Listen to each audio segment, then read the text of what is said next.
Britain ప్రధానమంత్రి తెగేసి చెప్పేశాడు. ఏదైతే స్థానిక ఎన్నికల్లో ఘోర పరాభవం, యూకే రిఫార్మ్ పార్టీ తర్వాత గ్రీన్ పార్టీ ఎక్కువ సీట్లు కైవసం చేసుకుంటే లేబర్ పార్టీ టోరీ పార్టీలు రెండు దెబ్బతిన్నాయి. టోరీలు వచ్చేటప్పటికి పెద్దగా నాయకత్వం ఇప్పుడు పరిస్థితి లేదు. ఋషి సునక్ తర్వాత ఎవరి నాయకులు అనేది తేలనటువంటి పరిస్థితిలో సాగిపోతుంది. ఇక్కడ వాళ్ళు ఎట్లా ప్రతిపక్షం కాబట్టి ఇంకా 4 ఏళ్ల తర్వాత ఎలక్షన్ కాబట్టి ఇంకేం తేల్చుకోవట్లేదు.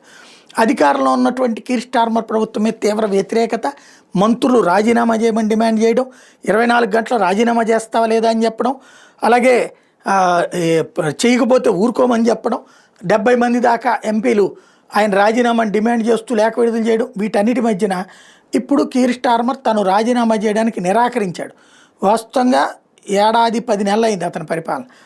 ఇక రాజీనామా చేస్తాడా? ఇంతకుముందు కూడా గత 4-5 టర్మ్స్ నుంచి కూడా ప్రధానమంత్రులు తక్కువ కాలమే పనిచేస్తున్నారు. బోరిస్ జాన్సనే 3 ఏళ్ళు పనిచేసింది, అదే ఎక్కువ, 3 ఏళ్ళ 1 నెల. మిగతా వాళ్ళందరూ తక్కువే చేసింది.